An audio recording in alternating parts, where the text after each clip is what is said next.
Ladies and gentlemen, the season is officially upon us, and thus we are back. For the first time since, I don't know, mid-season last year. I mean, you can catch me all over the place. Whether it's Locked On Wolverines, we've had a few instant reactions since then, but the drip, now it used to be called the morning drip, due to the fact that I am not a morning person, and sometimes it takes some time to get this all put together even after I record. I might record at, 7, 8 o'clock. Now, let's face it, I'm usually not recording at 7, but it still might take a few hours for it to get up. And I was tired of having people say, like, you're going to get it out sometime timely in the morning? Listen, sometimes it takes an hour to upload it. So we are rebranding to the drip. And the goal for this is 3 to 5 times a week. We are going to, at generally more so in the early day, I'll talk about something Michigan football or college football related for about 10 minutes or so. So that is what we are doing. Super excited to have you all back. I know a lot of you had not required, I guess maybe you required it. You had requested that this show return. So we are back doing it. So for today, I have a couple small topics that I want to discuss. Obviously, Michigan essentially released its depth chart, not in written form. Jim Harbaugh orally went over it, and you can hear that on the instant reaction episode that I had from Saturday evening. But I want to discuss a little bit just overview when it comes to the season, because Michigan's not getting disrespected overall. Right? I don't think that is necessarily the case. Obviously, they're ranked 6th and 8th in the coaches poll and AP poll, respectively. That equates to respect. See, this is why I don't do it in the morning. I don't know how to stop. I don't know how to speak. But they are certainly getting respect. But in regards to Ohio State, no, they aren't. Now, there certainly are people who think that Michigan is a college football playoff caliber team. They just don't think that they're as good as Ohio State, and time will tell on that. I personally am, I don't want to say confident. Confidence, not the right word, but I am bullish on Michigan against Ohio State still. Now, I know that's going to enrage the Ohio State fans out there, because I am not just bowing bended knee down to almighty Buckeye, because they get really upset. Last year, I did a piece with 11 Warriors, and I said, I thought Ohio State was going to win, which I was wrong. And I said, I just don't think it's going to be as close or as far away, rather, as most people thought. And just got absolutely eviscerated by that fan base, because I was not bending my knee to almighty Buckeye. I still am not quite. And here's the reason why. I still think Michigan's going to be better on both the offensive and defensive line. And I think it's kind of odd. Something that has struck me as kind of weird this offseason is, people were releasing general rankings and what have you. Ohio State, I've seen on 2 different lists as having the number 1 offensive line in the country, despite losing 2 of their best linemen. Not all of their best linemen, of course. Paris Johnson is back. But Michigan, conversely, that was 2 of their best linemen in Andrew Stuber and Andrew Vastardis. But you feel like you got an upgrade a little bit. And maybe that's how Ohio State feels. But Michigan had the Joe Moore Award-winning unit last year. And I expect them to be in that conversation again, especially when you hear things like Dave Revson and Jerry DiNardo just being like, this is just an incredible offensive line. It was unbelievable to watch them in fall camp. So what's weird to me is that Michigan isn't getting some of the kudos that you would expect in certain aspects. You look at all these All-American preseason lists, or just, preseason All Big Ten. All those types of things, Michigan's generally not got any players on there, even though they have offensively almost the entire band coming back. Some of that is due to some of the players that are out there in the world, but I find it probably unbelievable that Michigan's not going to end up with, at least won first team All-American on offense. And Mozzie's getting a little bit of love on defense now, more and more. But I think that Michigan will probably be in a better spot than a lot of people anticipate when it comes to these things.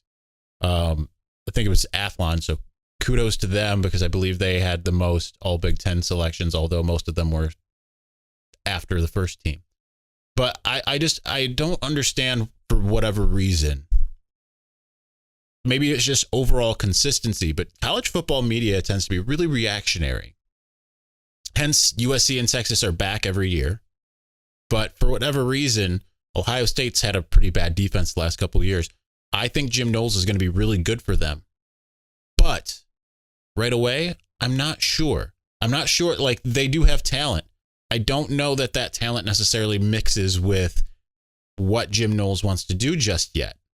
It's a different defensive scheme, and not all defensive schemes are created equal. So we'll see.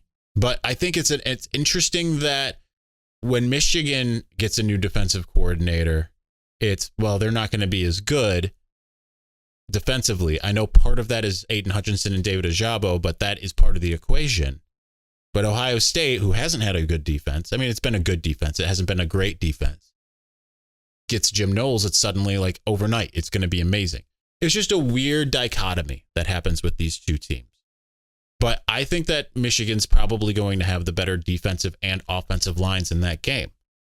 And I think that is usually what is the big difference generally. Now, sometimes when you have as many skill position players as Ohio State has, you can get away with not having that. But are they going to be able to fix that physicality overnight?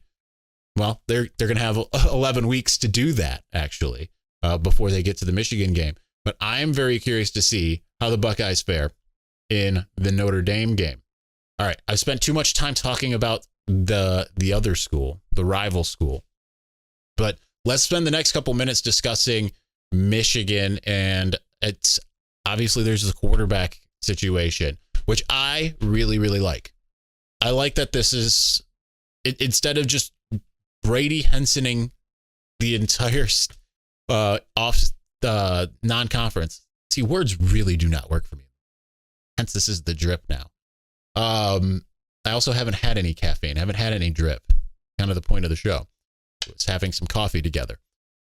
I really like the idea of being able to have one guy has one game, another guy has another game. Now, I would imagine both are still going to play. I don't think it's going to be, I mean, probably more likely that JJ comes in against Colorado State than Cade against Hawaii. But I think it's really interesting too with JJ McCarthy being kind of a fan favorite, getting to come in for his first start under the lights. But this is the kind of thing you can do when you have a schedule like this. And Michigan is taking full advantage of the fact that it's a kind of a weak non-conference schedule, which I think is awesome. It's a recognition of, hey, this is going to take a little while to figure it out. Instead of just doing this one guy, one series, one guy, the next series thing on and on until finally maybe we have an answer and no one's able to get in rhythm. No one's able to kind of do their thing. This way, they can kind of be able to take everything, sit down, and look at the pros and cons of each. Now, I do want to warn you that just because if one guy has a more flashy, and yes, I am talking about JJ McCarthy, just because he might come in and have a more flashy performance, let's say he comes in and throws for 400 yards, but also throws like 2 interceptions, which would be an absolute debacle, and occasionally is making some just kind of boneheaded type plays, which, I mean, he's a second-year player. That's certainly a possibility. But let's say Cade only throws for 200 yards and is just very ho-hum. Don't be surprised if Cade is still the one, because if you have a guy that's, he's throwing for a ton, but he's also making mistakes compared to a guy that's just moving the ball downfield, it might not necessarily mean that that the guy that's throwing for a lot of yards is going to get it, but maybe it does. And I think either way, it doesn't really matter. I think particularly if Cade wins, we'll still see a heavy dose of JJ throughout the season. I don't think it's going to be, Cade was the starter last year. JJ was the backup last year. I don't expect that suddenly they're just going to say, all right, JJ, you were the backup last year, you're the backup this year. You're just going to go ahead and ride the pine for the rest of the year. Enjoy watching the game from your seat. I don't think that that's going to be the case. Now, Michigan has a quality problem, and I think it's a quality problem. And I'm excited to see how this plays out. But I think it's genius to be able, when you have a schedule that is this, just whatever, to be able to find ways to make it work for you. Now, it is a little disrespectful to those first two teams in the sense of like, hey, we can go ahead and basically have a glorified practice against you. And certainly some of those teams, I mean, Hawaii didn't really put up a fight against Vanderbilt at home. I obviously don't think they'll put up much of a fight in Ann Arbor. We haven't seen Colorado State yet, but Jay Norvell is a very good coach. But I think that's the good reason why you have Cade starting that first game, because he's got the more ample experience. And, you know, I just think it's probably a good thing. All right. This has been another lesson of why I usually don't talk in the morning. I usually stay quiet. That's why I don't do the podcast in the morning anymore. But we are back. Look for this, put on subscribe, put on the notification bell, all of that stuff, and then you'll never miss an episode. But yeah, this will be our regular thing going forward again. And super excited that we are in game week. That's right. I have a press conference in 3 hours. So we are in it. So stay tuned. Probably Tuesday, the next drip.